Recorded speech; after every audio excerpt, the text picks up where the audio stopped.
Oh, you taking a nap? I feel like Wile E. Coyote.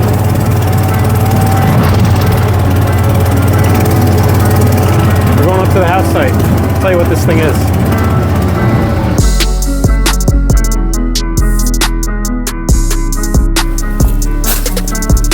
Maddie, hop up here and help.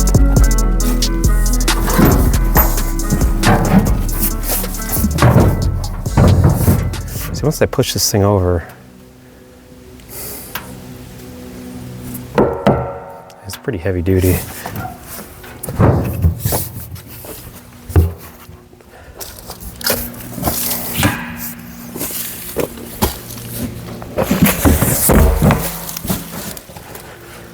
That's how you do it. Okay. Geez, I'm tempted just to roll this sucker down there.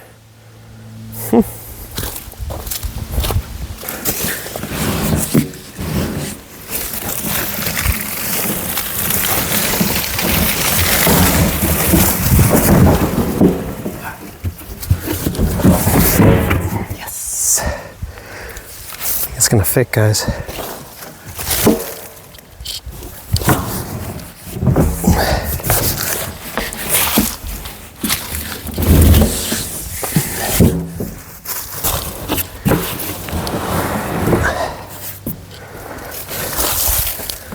We are not going to have any rock interference. That's great. I might have to move some of this soil and the level. I think I'm a little high on this tank, so we're going to remove some dirt. But this is where it's going. At least I know it won't roll down the hill, right?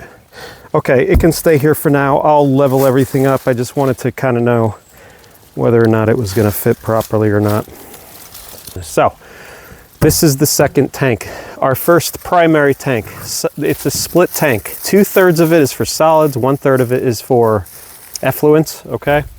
And it's got a divider past the halfway mark toward this way a little bit. So what this tank is made to do is take that effluent and filter it down even more. I have a sanitary tea with a filter which will not allow any solids to come into this tank. So it will just be basically dirty water at that point.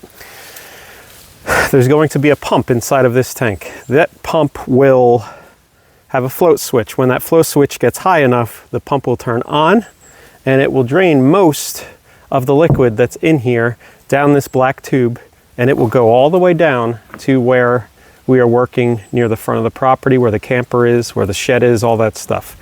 That system, as I've shown before, has a big septic system, has a 1,000-gallon tank and a 1,500-gallon tank. But anyway, we go through that and it just flows into it and it gets deposited into the leach field with another pump. It's ridiculous, I know, but I'm just following the rules and following what the soil engineer made us do. So yeah, this fits. There's a little dirt. I got to level it out and get everything right. We're going to be connecting these two with a Schedule 40, or it doesn't even have to be, just a 4-inch PVC. One to the next. It'll go in here and liquid level will rise, and then the outlet will be this black tube here. I know I'm going to have some hardware, so I know it doesn't seem like it's long enough, but I never really intended for it to be long enough. So, all right, let's grab our shovel and let's head back down the mountain and connect the other end of this big tube.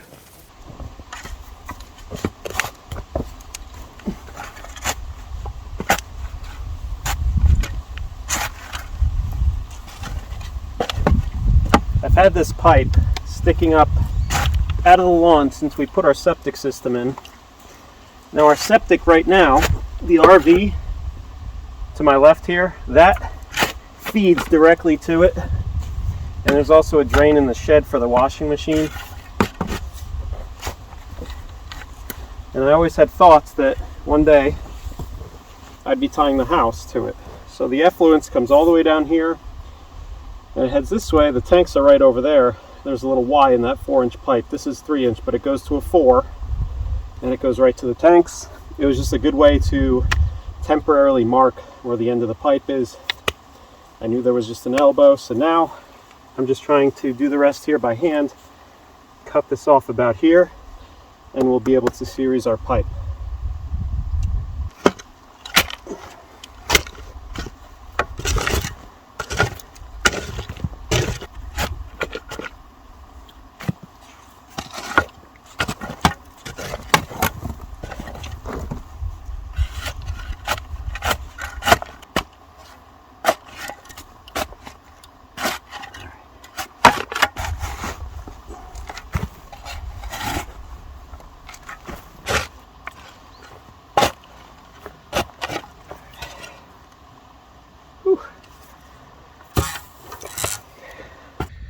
All right, big picture, guys. There's the pipe we were just digging. I dug with Ricky all the way through here.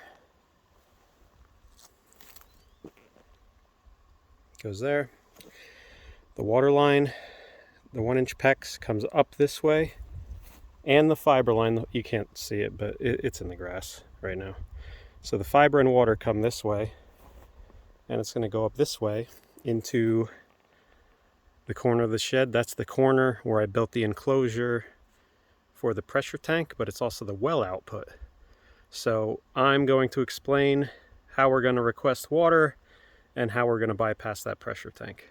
Just need a little piece here, and then I'm going to clean up the pipe. The last time you saw one of these miter boxes, huh? Why using that, John? Because I want to.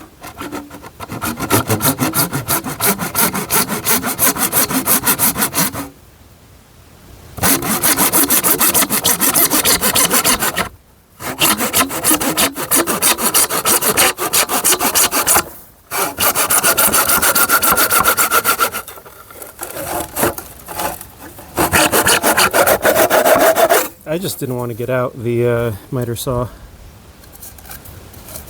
Alright, we're going to clean this up, deburr it, all that.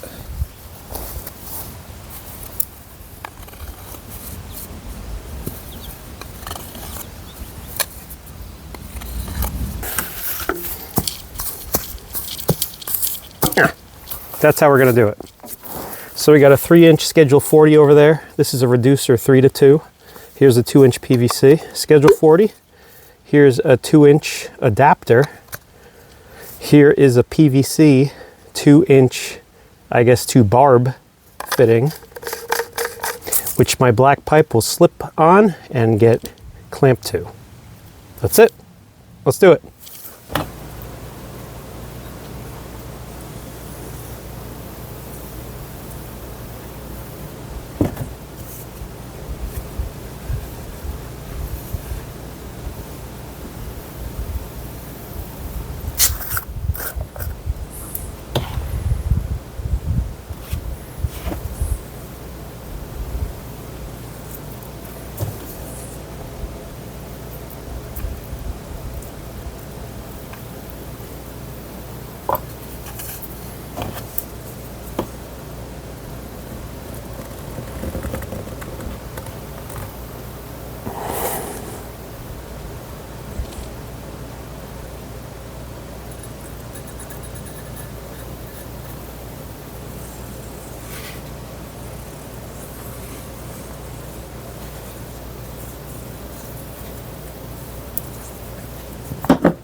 Ooh.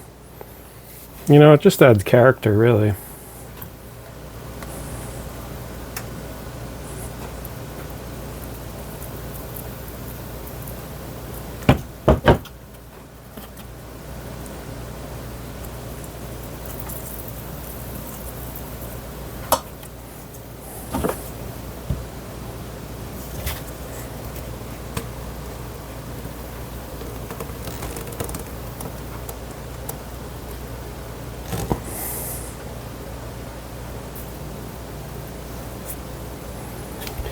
One guy really got mad at me because I use this stuff.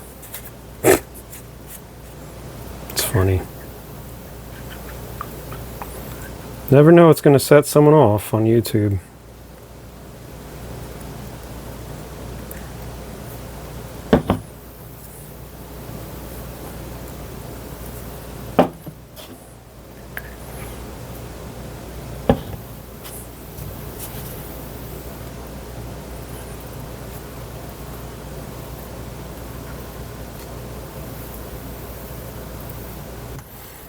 That should be enough. You know, just for that one guy, let's put it all over the place. This is for you, buddy. Mr. I don't use pipe dope.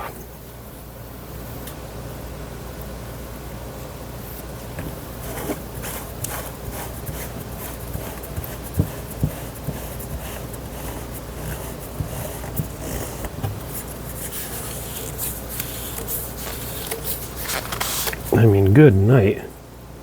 I don't think it goes tighter than that.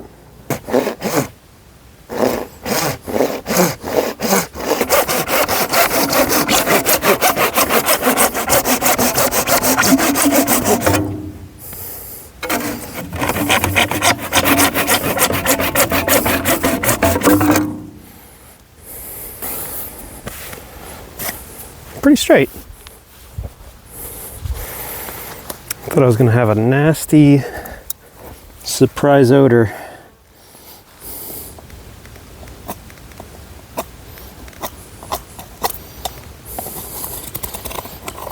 Oh, there it is.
Now, you know what I'm going to do? I'm going to cut it and then cut it more than enough.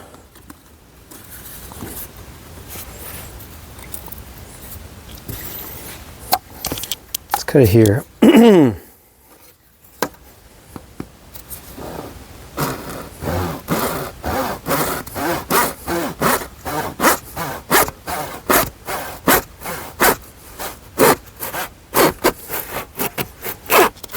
Now, get out of my face. Now I can get an accurate. Okay, one at the second dot there.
Okay, all set, guys. I'm gonna get my 2 hose clamps here. I ran out the other day, so I gotta pick some more up, and then we'll backfill. I got 2 rocks that I don't want to be a part of my backfilling. That one could go there.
Water line's coming up.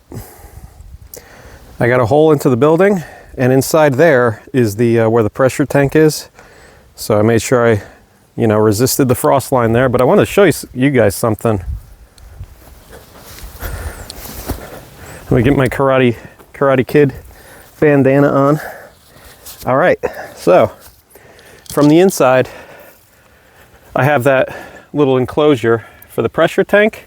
And I had to bust through the original concrete that I poured for the shed here. Now this was native soil, like sandstone, plus Portland cement and crusher run rock. And I'm telling you, this is strong.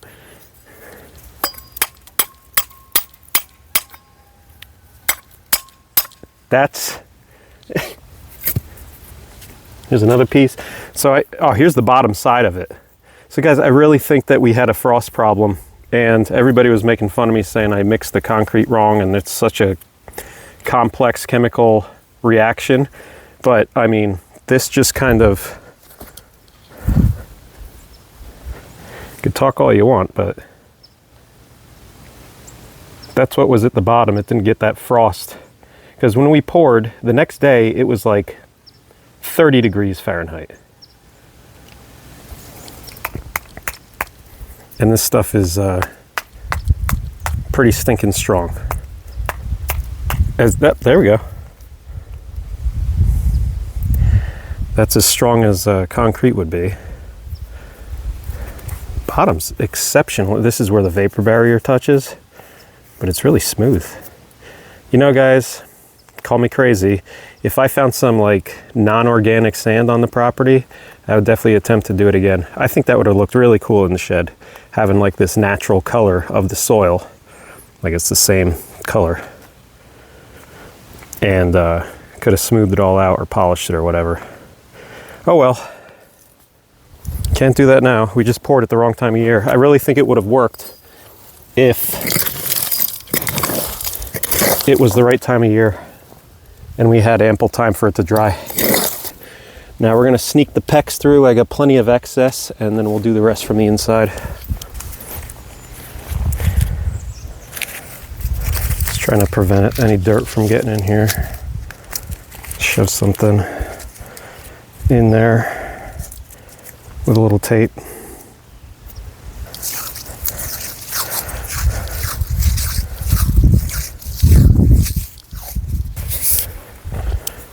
This is going to be a fight.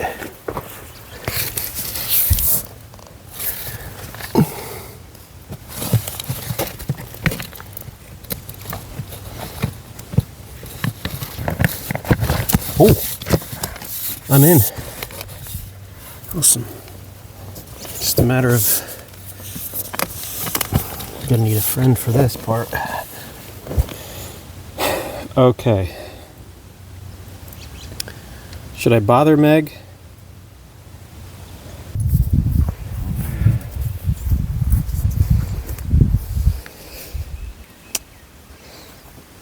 Meg's working right now. I'm supposed to be working. Shh. Yep. It's a Meg in a ditch again. Are there strawberries right there? I don't know. Don't kill that. I think those are strawberries. Is Probably that the fake ones. the fake ones? Yeah. Carmen, what is that? Carmen will tell us. So interesting. All right, we're through the hole, guys. I'm going to show you from the outside because there's a more attractive person on the outside.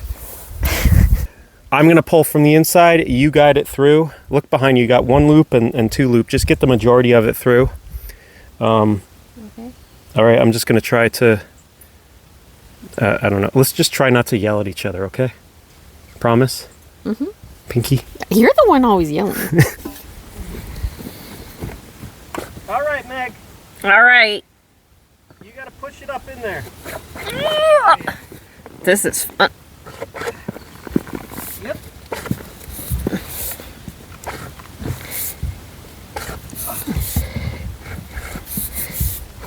Oh.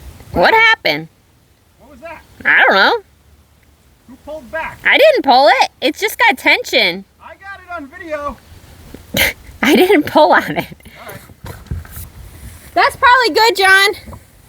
Yeah? Yeah. All right. Whoa. Is that good or you want more? Yeah. Yeah, we can try to... I could just press it down as I backfill. No, that's good. Okay. Yeah. Thanks, Meg. Yep, you're welcome. I was going for a high five, but now you There gotta you wash go. your hands. Go back to work. So for this next segment, I want to explain our current water situation and what we're going to change. So this is our box that's located in the shed that we have insulated to protect it from the frost and freezing. And if that fails, we actually have a little heater right there which kicks on. This little temperature sensor senses that it's getting too cold. If it gets below 40 degrees, that guy kicks on until it gets to like 44 degrees and then it kicks off. So that's how we keep everything nice and toasty inside of this little insulated box. Some other little things we have here. This is a electronic descaler. Doesn't really work because our calcium is way too high for that thing to do anything, but I don't know. I guess I was hoping maybe I'd get lucky on that thing. And then the other thing is up there, that weird looking alien thing. That's a dehumidifier. Keep it nice and dry in here so that we are not getting any mold growing.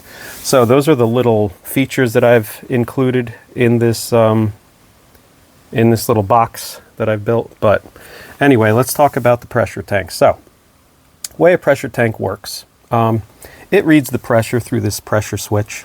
If it is below 40 psi, it tells the pump to kick on, so it makes electrical connections and it runs the electricity through this control box, which has a capacitor and stuff like that in it. And there's wires that go underground all the way to the pump down under 120 feet. So it powers on the pump. That pump goes until this thing reads that it's over 60 psi. Once it does, it cuts off the circuit. It's like flipping a switch pretty much. And there's a bladder inside of here that as it pressurizes, it gets pushed up and like a membrane almost. And then it'll, as used, the water it'll push it down, and then the cycle just repeats over and over again. So if you take a look here, here's our water line. This is from the well. Goes here, over. This is a check valve, so it can't get back into the well. Over to here, this is our pressure switch, which analyzes the pressure in this small copper line here, and, you know, does something mechanically to turn the electricity on for the control box. There's a little access valve here you could hook a garden hose to if you need to depressurize the system after it's off. You could do that. It's hard to see, there's a T that goes back into the pressure tank. That's just the water going in and pressurizing. We have a pressure relief valve for safety. We have a monitor gauge here that shows you the current PSI. And then if you follow it, now we're after the water being stored in this tank. There's not too much water in there. It is a 20-gallon tank, but really it only holds maybe like 5 gallons or so. Over here, it's just a ball valve to cut off and do things like clean out your filter. So if you follow the line around, we have a filter here that we could turn that valve and send the water through to backflow it. Then the water line comes around here and it goes down into the ground to serve our property down here. Okay, I've also teed into it here. That goes to a washing machine, and that goes out to to the side of the shed for a water spigot. Now, what do we have to do here? I cannot simply just add a T right here and, sorry. There's a line up here. Let me get out of the sun. Sorry, it's coming through the window. There's a line up here. This goes all the way to the house site. 1-inch PEX that I've run in the ground, okay, with the check valves and everything. I got it through the shed floor. I dug through and popped it through. So now it's like, what do we do with it? What we're gonna have to do is introduce it at this point here, not after the pressure tank. Okay, I can't just like tee it off somewhere here where we have pressurized filtered water. I can't just tee it off because this will not have enough pressure to send it up 200 feet in elevation gain. And it won't, even if you upgraded the pressure switch to like 80-60, like an 80 high and a 60 low, it still wouldn't have enough. I think I need about 86 to 90 PSI to get it up there, and I don't want to have that high of a pressure system here. So what I'm going to do is essentially have a 3-way valve right here, okay? And that's what I bought here. This is an electronic valve that is an L style. So those 2 ports there are open, and if you look at this one, it's closed. Okay, so this has 2 positions. It's normal position. These 2 are open, so the water comes in and shoots out this way. If you switch this thing electronically, it will move an actuator, and the water will come in and move it that way. Now, there's a little problem here. How do we tell our system how to do all this? Like, I want it to know the house site way up the mountain is requesting water and to move this valve. Otherwise, put it in a normal position and have this pressure tank ask the well for water. So let's bring it to the bench. I want to show you how this thing works and other components we're going to need to involve. All right, so this is a AC voltage. Anywhere from 110 up to 230 AC voltage will work. Only pulls 500 milliamps, so that means at 120 volts, we are going to see this thing pulling 60 watts to operate. Okay. We got 3 wires coming out of it. We got black, green, and red. The black is ground, red is neutral for AC people. Red is going to be hot, and when we want the actuator to move to the secondary position, we touch these 2 together. I'm not going to do that with AC voltage. I have better things to do, but we will involve a small little light switch here. Okay, so I have the other side of this plug here. We're just going to use a standard lamp plug. Okay, your hot is the small one, your white or neutral is the bigger one. I have them labeled accordingly. White is this wire and this one's your hot. So let's do a little wiring real quick and I'll show you how we could just get this thing moving with a simple switch. So let's see. Okay, let's do neutral, get that out of the way. Neutral goes to black, and that's going to be done once we get these 2 together. Should I get some wire caps involved? I don't know. Let's see. Okay, the other thing, we need constant power hot on the red. So we're going to put that one to red, and then we're going to go to the switch. Now this will be the off position, and then this will be on the on position. So on these switches, we're off right now. Let's see, we're going to, okay, we got an open circuit, but we still want power to the actuator. And that's what you get right there. Now, see if this guy will reach. Yes, it does. Awesome. Okay, don't wire like this at home. This is just for demonstration purposes. Blah, blah, blah. Okay, so there we have it, guys. Let's see. Let's make sure nothing touches here. Everything's nice and far away. Let's plug this into the wall. I have a plug right here. Let's not touch any wires and get zapped. Okay, you don't hear anything yet. Okay, but hopefully you could see.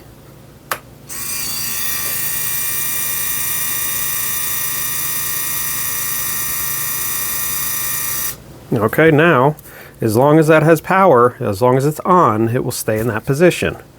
Okay, we got the left port open here to the front, and this one's closed off. It does have stainless steel body and Teflon seals. So as far as brass goes, it's just for the body, but I mean the components are stainless steel. And then that indicates to you the position it's in. So let's turn the switch off, and it returns back home. I counted about a 7-second operation from going to, one orientation to the other. All right, cool. I mean, that all works, but I'm not going to be operating this in a manual fashion like flipping a switch.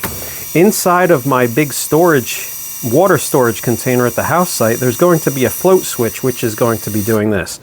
But if you guys remember, I didn't put a wire in the trench. So I'm going to have to do this wirelessly via remote control. So let me show you how that's going to work. All right, let's get this lamp cord back together. And I bought a different item, and all of these pieces are going to talk to each other eventually.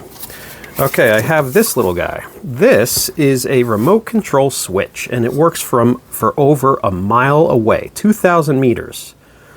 I tested it all the way up at the house site, and I got a signal all the way down here, no issue whatsoever.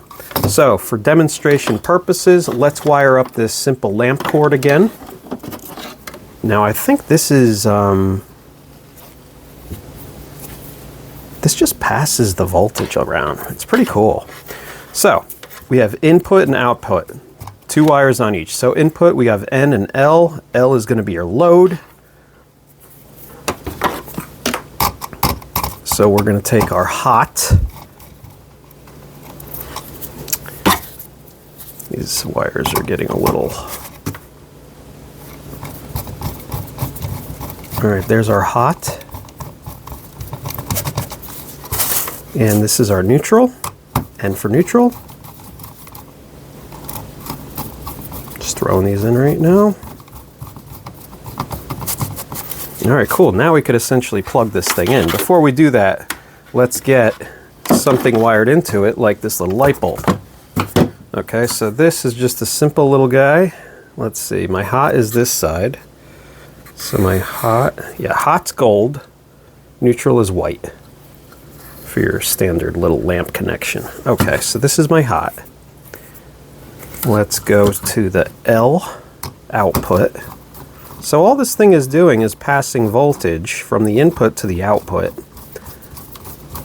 It doesn't really care what it is, it's just passing it along with a relay when it receives a signal.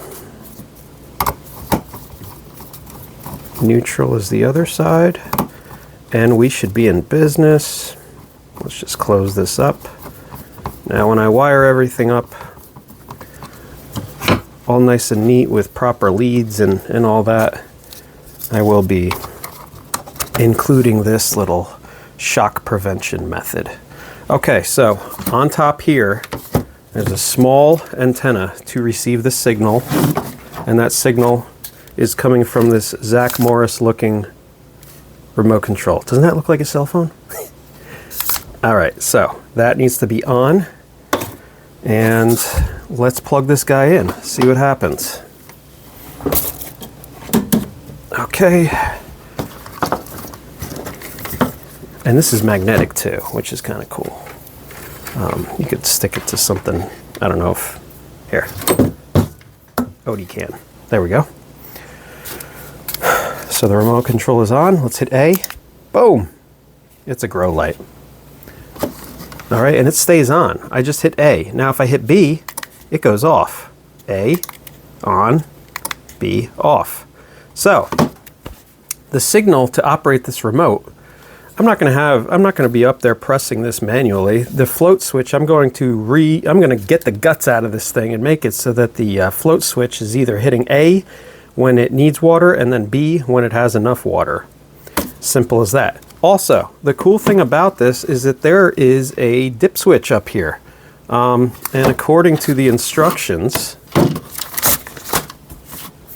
all right, right now I have it in, what would that be? Latch mode.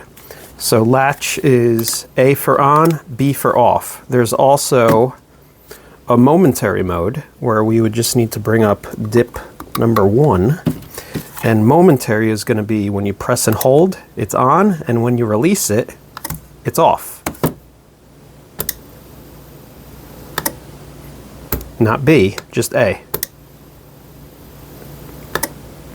And then the last mode you could put it in is toggle mode. So I have to reverse the orientation here, that and that.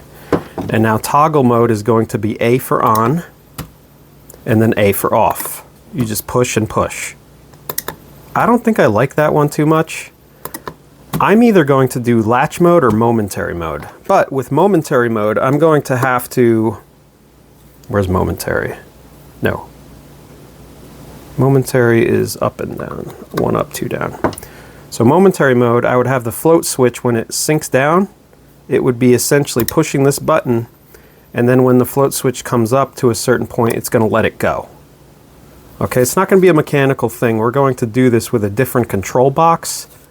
Maybe an Arduino. Haven't figured out this part yet, but it will allow me with this little goofy antenna. It takes a 9-volt battery, but we could power that up, hardwire it.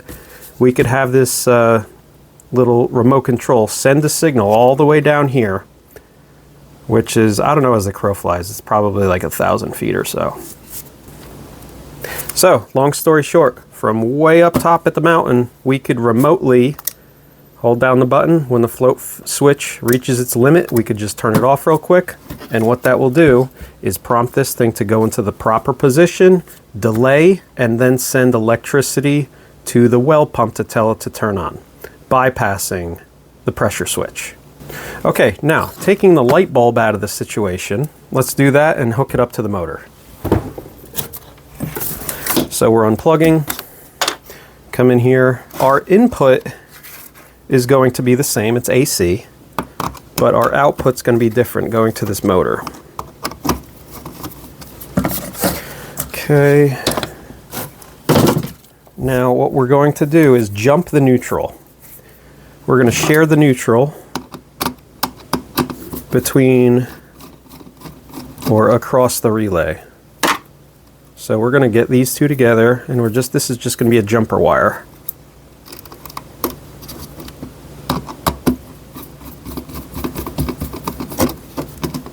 So that's going to go like that, and we're going to send it so that this side of the electricity has a ground or a neutral. Okay, now our hot, we are going to take, let's see how I can do this now. So being that this is constant, we're going to hook it in here. I should have tied all 3 of these together, but I guess it's easier to understand when you add things one thing at a time. All right, and I know this is messy, guys. You don't have to get on me about it.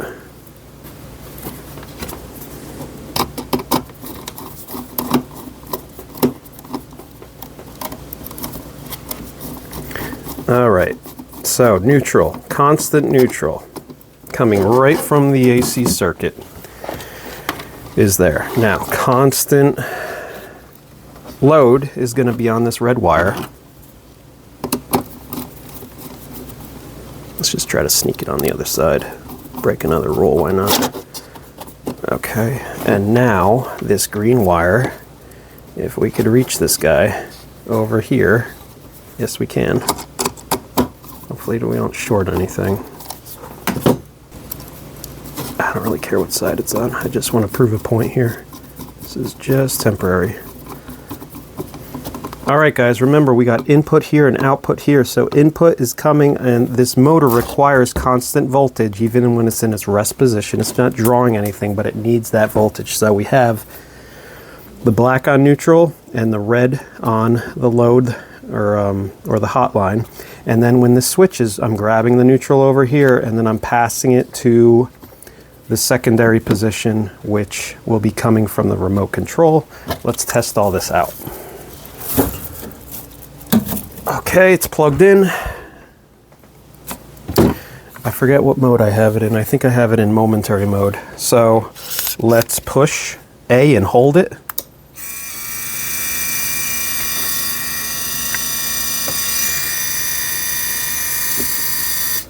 Okay, that side's open now. Let's let it go.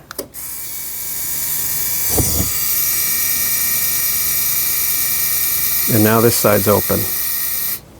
Okay, so we could do it that way, or we could do it latch mode where we're pressing A and then pressing B. I kind of like latch mode because you're relying on a radio signal uninterrupted of this over that distance for this thing, and then it's being held on for however long the water is being passed up to the house site. See, once the float switch hits its height, it would go off. I don't know if I like that or not. I kind of like the other mode. So we might create a custom controller that would press A when the float switch is low.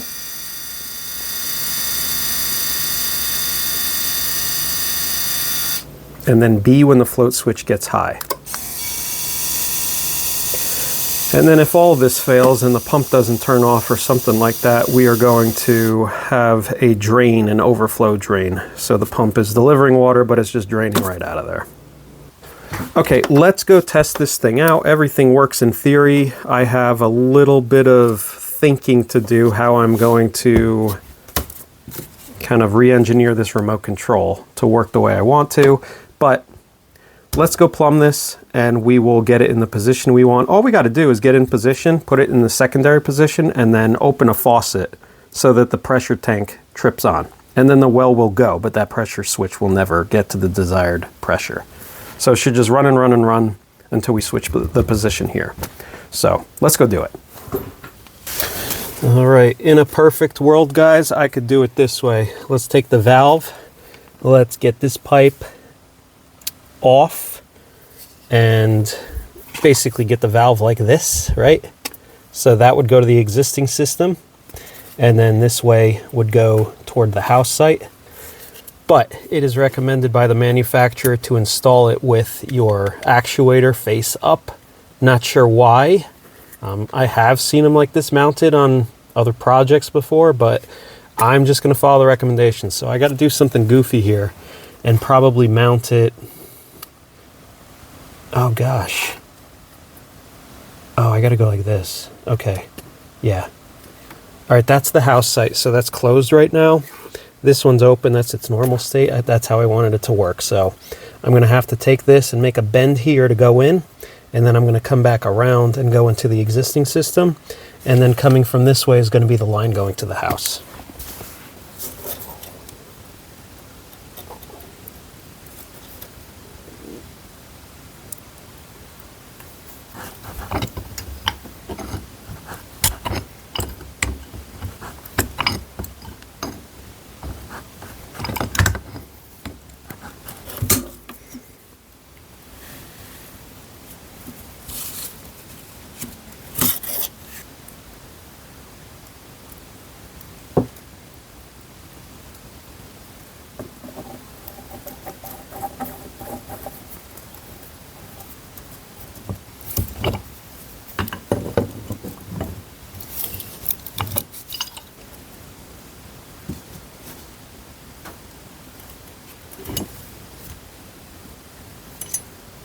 All right, 2 down.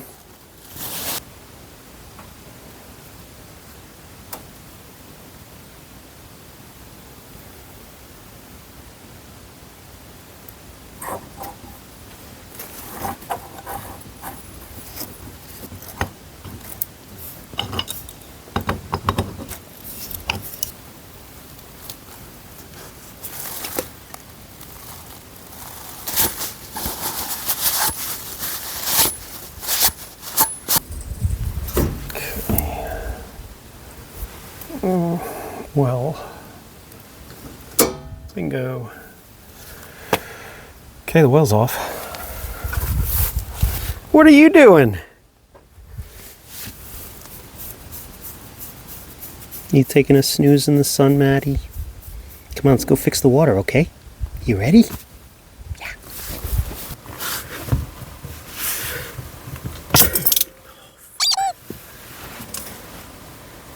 Alright, well, it cut it. There we go. Do it on half of it, it works a lot better.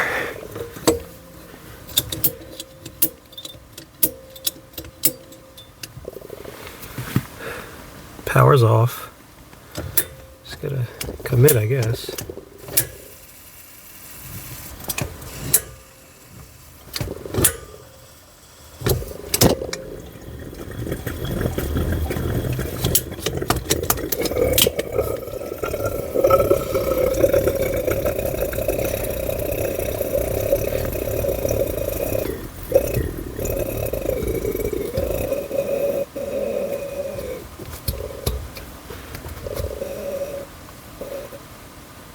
Okay.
I like these crimp tools. They're hard to squeeze together. Even from I have really good grip strength, and they're tough.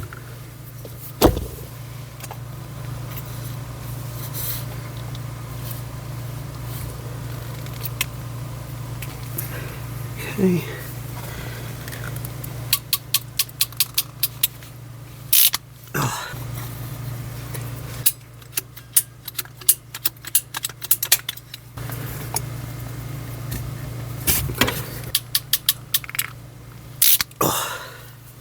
Alright, now I gotta make a quick turn over here.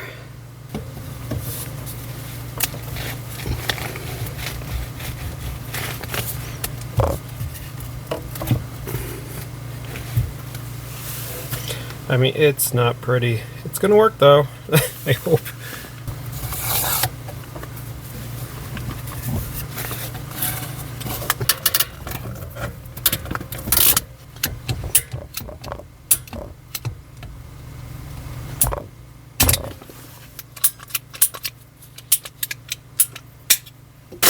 Alright, one for you.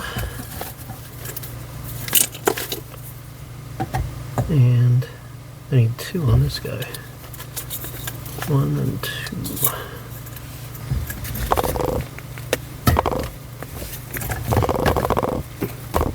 Oh, baby.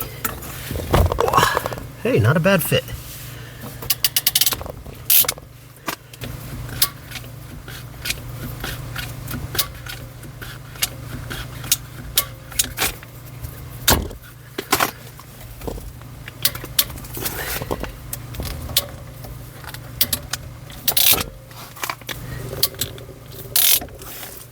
Moment of truth. I have this wired up roughly. It's plugged in, so the power is gonna pass it to my electronic valve, and what I didn't record was just connecting that wire. What I had to do, I don't know if you see yeah, you could see it. Sorry, it's blurry. but I had to put another elbow right there, go down into the ground with it. Here's what we got to do. I'm going to open up that right there, which will let the pressure out of the tank. Since it is on and it's pressurized again, as you can see, I'm going to release the pressure and then change the position of the valve, which will keep the pump going. So let's see. Here's my remote. Let's do it. Let's just open it full. All right, just switched over. That thing's moving. I just heard the water rush up that pipe. And that's at 0. So we're going to turn off this valve. Okay, water's going. We're going to take our remote with us so we can turn it off up there. Well, I know, girls, we don't have water yet. All right, guys, we're at the top, and I don't have any water for them. Hopefully this works so I can give the dogs a drink. Let's go see what it sounds like. It's over here on this tree.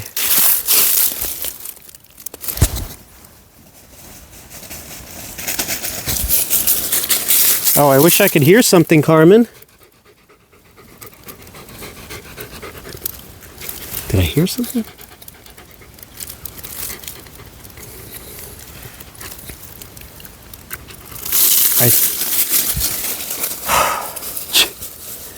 Make some more noise. I feel like I could feel air.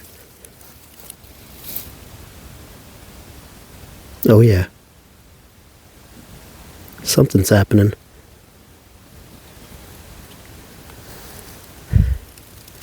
Something's happening, Autumn. You could come over here. I should have brought a bucket so we could test the flow rate.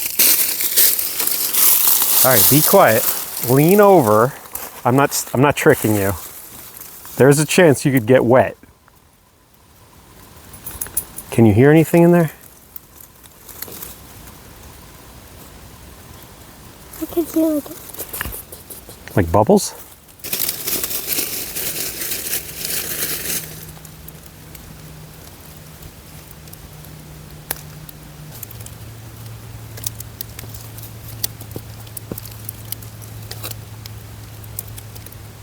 All right, what were you asking? How can the water come up when it's tilted up? Because there's a pump in our well pushing it up. You need power to do that.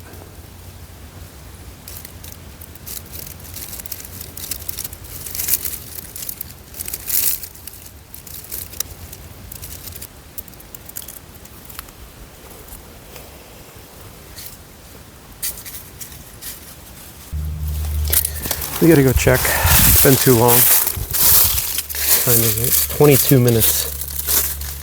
They should have been here by now. Okay, well, that was kind of a bummer. We were short. I cut the line by the last check valve, our last 300-foot run, and there's water well above it. So we were probably within 100 linear feet of reaching the top with this 3/4 horsepower pump. So we swapped it out with a 1 horsepower pump.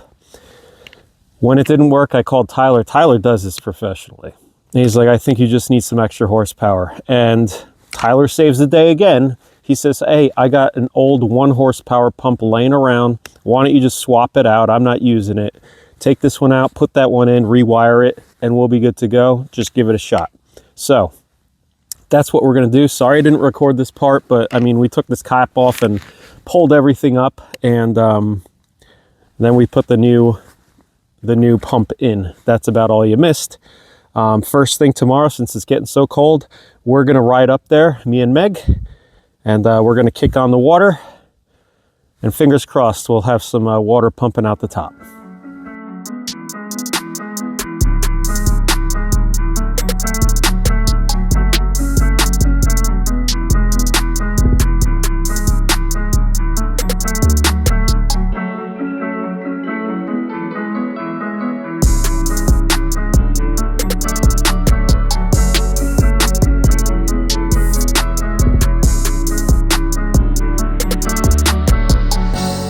John, you hear that noise?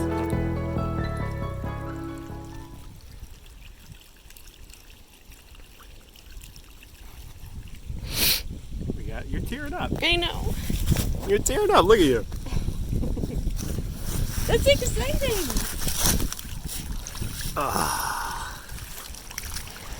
It's got some pressure too. That's plenty. All right, we'll do some more tests and see what the gallons per minute is up here, but that is definitely enough to just fill up our tanks.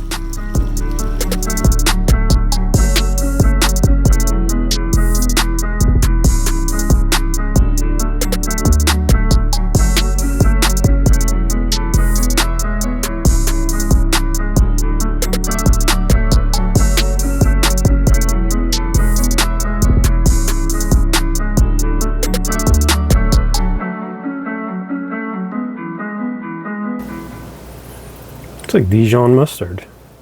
Grey Poupon.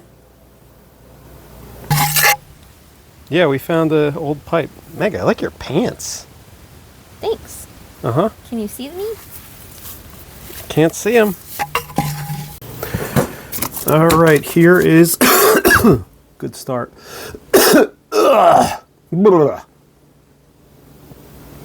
You know, I just ate a bunch of corn chips. I like this stuff.